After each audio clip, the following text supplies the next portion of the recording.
साताऱ्यातील पारस बागल या 1 वर्षाच्या चिमुकलेला हवाय तुमच्या मदतीचा हात।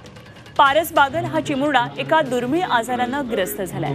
मुलाला वाचवण्यासाठी आई वडिलांची धडपड सुरू आहे, मात्र मुलाच्या औषधांसाठी 14 कोटींचा खर्च अपेक्षित असल्यानं मदतीसाठी वणवण फिरतात। SMA टाइप 1 म्हणजेच स्पायनल मस्क्युलर ॲट्रोफी या आजारानं ग्रस्त असून त्याला काही महिन्यामध्ये झोलेन्झिमा हे तब्बल 14 कोटी रुपयांचं औषध देण्याची गरज आहे।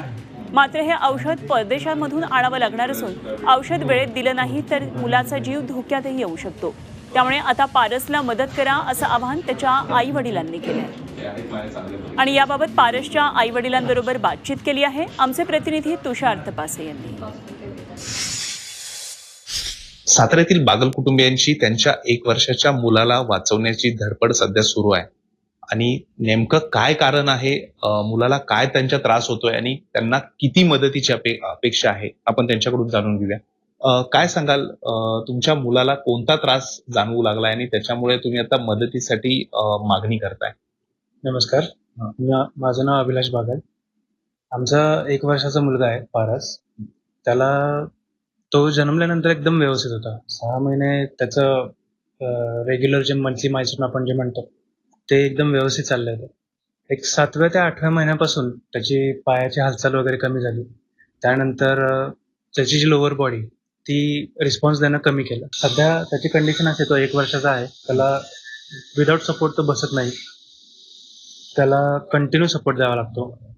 त्याच्यावरचं जे औषध आहे त्या औषध आम्हाला डॉक्टरांनी सांगितलं ते US वरून इम्पोर्ट करावं लागतं। त्याचं नाव आहे झोलेन्झिमा म्हणून। ते इंजेक्शन आहे आणि त्याची किंमत 14 करोड आहे। खूप मोठी रक्कम आहे। शासनाकडून काही मदतीची मागणी करण्यात आली आहे तुमच्याकडून काय? जी, आम्ही माननीय मुख्यमंत्री आपले एकनाथजी शिंदे साहेब यांना सुद्धा भेटलो। त्यांनी सुद्धा मदतीचा हात पुढे केला आहे आणि त्यांच्याकडून आम्हाला असं सांगण्यात आलं की या इंजेक्शनवरती जो आपल्या महाराष्ट्र राज्याचा कर आहे किंवा केंद्र शासनाचा कर आहे तर तो आपण माफ करण्यासाठी प्रयत्न करूया। काय सांगाल, मुलाची परिस्थिती खूप समोर तुमच्या दिसतीये, काय मागणी कराल लोकांकडून की मदतीसाठीची तुमचं काय नेमकं मागणी आहे?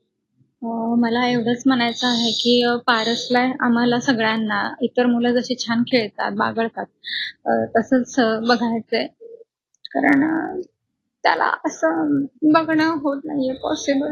आम्ही आमच्या माध्यमातून लोकांना एवढंच आवाहन करतो की जे आमचं प्लॅटफॉर्म आहे इम्पॅक्ट गुरु म्हणून, तर त्यांच्याकडे एक QR कोड, त्यानंतर त्याचा UPI ID आणि बँक डिटेल्स आहेत, बँक अकाउंट डिटेल्स। तर आपण सर्वांनी आपल्या परीने जी मदत होईल ती आम्हाला मदत करावी। आमच्या बाळाला जीवन देण्याचा आपला अनमोल हातभार आहे आणि आमची एवढीच अपेक्षा आहे आपल्याकडे।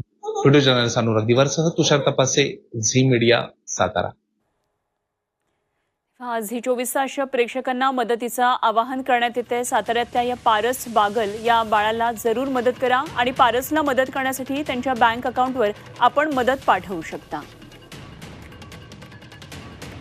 हे डिटेल्स जरूर स्क्रीनशॉट करा किंवा लिहून घ्या। बँकचं नाव आहे RBL बँक आणि अकाउंट नंबर दिलेला आहे तो लिहून घ्या, तसंच अकाउंट नाव सुद्धा लिहून घ्या। त्याचप्रमाणे UPI ट्रान्झॅक्शनसाठी सुद्धा त्यांनी कोड दिलेला आहे, जरूर त्यावर आपण मदत पाठवा। पारसला आपल्या मदतीचा हात हवा आहे, मदतीची गरज आहे। झी 24 तासच्या प्रेक्षकांना आवाहन आहे, पारस बागल या छोट्याशा बाळाला आपण मदत करावी।